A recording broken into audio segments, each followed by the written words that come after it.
Weird traits that make him want to pursue you. In this video, I'm going to share the counterintuitive traits and behaviors that make a guy want to pursue you. It's Sabrina, your personal love advisor from A New Mode, the channel where we show you how love actually works. Okay, so I've been doing this for a long time, and I've definitely noticed common denominators in the things that women do in order to win a man over. And oftentimes, those are just plain wrong and have the opposite effect.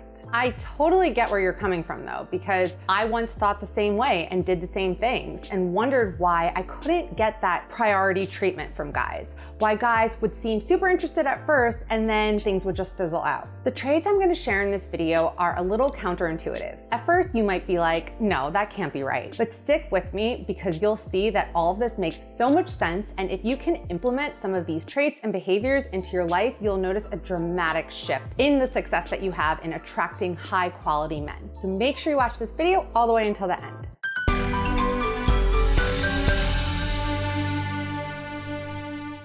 Real quick, if you like this video and find it helpful, please give it a like and make sure to subscribe to my channel, ring the bell so you get notified when I post new videos. And if you want to know exactly how a guy feels about you, make sure to download our free guide. It's called 7 Signs a Guy Likes You. It's totally free. You can download it right away as soon as you're done with this video. And we break down exactly how to know how a guy feels, if he's serious about you, if he actually genuinely likes you. You can download it right away at signshelikes.you.com. Okay, let's get into it with the weird traits that make a guy want to pursue you. Number 1, be happy on your own. Being desperate for a relationship is not what's going to get you a relationship. If anything, that is going to repel a relationship from you because desperation is repulsive. Men want to feel wanted, not needed. At the same time, he wants to feel needed in the sense that he's important, he's valuable, he adds significance to your life. A man does not want to feel like you need him in order to feel okay. Like if he left, your world would fall apart. Like you're using him to plug up some sort of emotional void that you're unable to fill on your own. That's the mindset that leads to neediness. And if you watch my other content on this channel or read my articles on A New Mode, you know that neediness is the #1 man repeller. It's really important to be in a place where you enjoy being single, where you love your life. That is what creates that amazing vibe and that amazing energy that is so attractive to men, and it's attractive to women. It just attracts people to you. If you don't have that, you'll always feel like something's lacking. You'll always have that sense deep down of, well, I cannot be happy until I'm in a relationship. At the same time, I'm not saying you shouldn't want to be in a relationship, but don't focus on that wanting, because the focusing on the wanting constantly puts your mind in a place of focusing on the lack. Instead, have more of an attitude of, I am just going to enjoy being single, and I am going to enjoy all the benefits of being single, because there are so many benefits of just being able to live for yourself and be totally selfish and not have to factor someone else into the equation. I'm going to embrace that. I'm going to enjoy that. I'm going to make the most of this time. And then when a guy comes along, great, wonderful. But I'm not just holding my breath waiting for that moment, thinking that I will never be okay and I will never be enough until I have that. One question you guys ask me a lot is, how did I change myself or work on myself before getting back together with my ex-boyfriend who became my husband, for those of you who don't know? And the #1 thing was that I learned how to be totally happy being single. And I honestly think that I was in the best place of my life the summer before he and I started dating again. I was just having so much fun with my friends. I was looking good. I was feeling good. I was doing things that made me feel alive. And I really was just so happy with my life as it was in that moment. And that's what made all the difference. Number 2, have boundaries. When you like a guy and you want to win him over, a lot of us have this natural inclination to just bend over backwards to be accommodating because we don't want to be seen as difficult or demanding. You want to be seen as the cool girl. You're so laid back, you're so chill. So if he texts you and wants you to drive over to his house at 11 o'clock at night, you don't want to say no because you don't want to seem like you're too uppity. You want to seem like you're cool, you're chill, you're laid back. So yeah, you go over to his house. When he waits last minute to book a date with you, you say yes, because again, you don't want to seem like you're too demanding, because that's a bad thing, right? It's good to be chill and laid back and go with the flow. So that's what you're going for here. You definitely don't want to be one of those girls who's always complaining about something, always nagging, so you just go along with whatever he wants. And right, a guy likes that in a girl, right? No. I mean, a guy will keep a girl like this around because she's easy and convenient, and yeah, he enjoys spending time with her, but this is not what gets a guy to truly like you and want to pursue you. First of all, there's nothing to pursue because you're just handing yourself over to him on a silver platter. This isn't what builds interest. A guy needs to have that space to pursue you. The kind of woman who bends over backwards for a man is setting herself up to be taken for granted and to be a doormat. She is not the kind of woman that gets that priority treatment. Now, boundaries is not about playing games or making a guy chase you. It is about having respect for yourself. It's about respecting your time. It's about wanting to be treated with respect. And a guy asking you to drive over to his house in the middle of the night isn't respectful. A guy booking a date with you last minute isn't respectful. It's not showing respect for you or for your time. The fact is, boundaries are sexy. Yeah, maybe you would think that a guy wants the girl who's just gonna be the yes girl, always saying yes.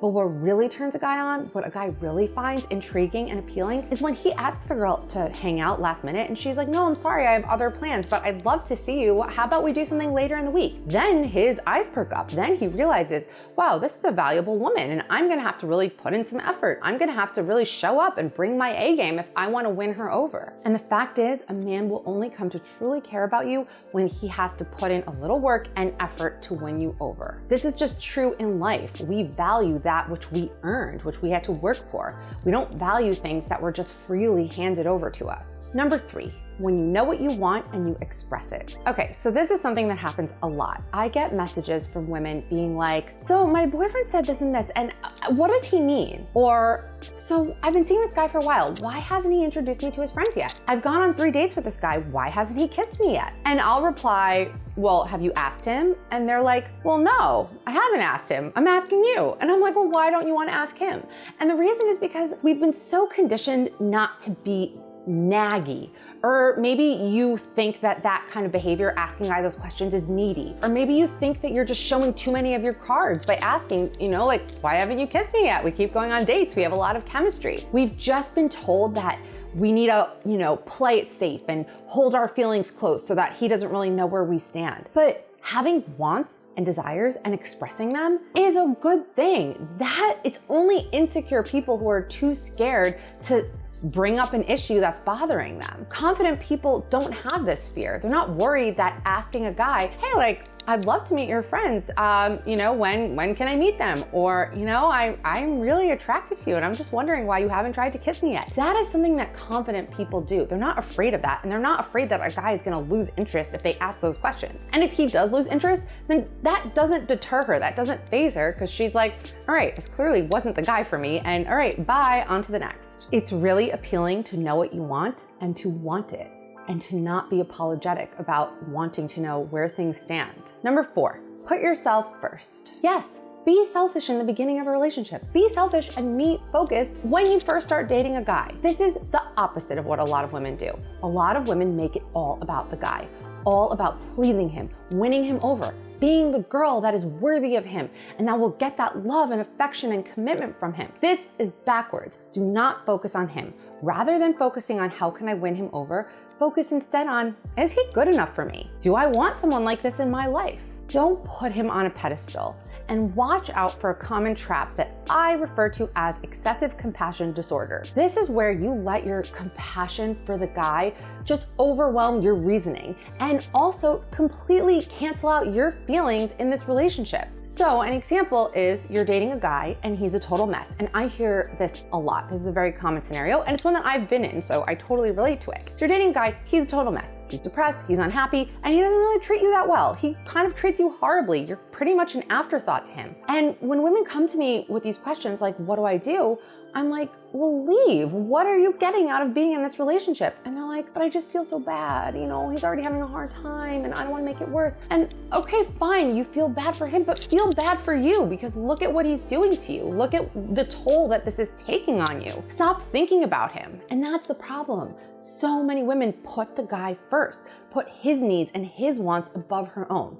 Don't do that. It's true that love is other-oriented and it's about giving, but in the beginning of a relationship, you're not at that point yet. You're not at the point where you need to, focus so much on this other person. The beginning of a relationship is about feeling each other out and deciding, is this a good match? Would this be a happy, mutually fulfilling relationship? It is not about playing therapist or savior or nursemaid. That is not your job in a relationship. Putting yourself first is attractive. Bending over backwards to please a guy or heal a guy or whatever is just desperate and pathetic. Number 5. Leave him wanting more. We can also call this being a little bit of a mystery. Look, I do not advocate playing games, and you will not find that on this channel. I don't advocate playing hard to get. I do advocate being hard to get. I advocate being that woman, being that confident woman with a full, busy, bustling life that a man has to work his way into, not a woman who just hands herself right over to him. One thing that is pretty common, especially when you start dating a guy that you really like, is you kind of feel like you have to show him everything about yourself right away, and you're trying to win him over. So you tell him so much because you tell him a lot about yourself because you want him to know that you're smart and you're funny and you're compassionate, and you want him to know about all the charitable endeavors that you've done, and you want him to know that you're desirable and have an amazing life and have dated all these guys and have all these friends and do all these things. That's not appealing. It's not appealing to tell someone who you are. It's appealing to show them who you are. And this happens slowly over time. You might be thinking, but how's he gonna know all these things unless I tell him? That's not what builds interest and attraction. Letting him discover you slowly and fill in those gaps is what builds that interest and attraction. So what did you think of this list? Are you trying to work on any of these things in particular? Did anything surprise you? Did this make sense to you? Do you have anything to add? Please share your thoughts in the comment section. I love hearing from you guys. I love interacting with you. It really just creates this fun sense of community, and I read everything and I try to respond to everyone. For more relationship advice, check out anewmo.com and be sure to subscribe to our newsletter, anewmo.com/subscribe. That is where you get our best content, and make sure to download our free book to find out exactly how a guy feels about you. You can download it at signshelikes.you.com, and I will see you guys in the next video.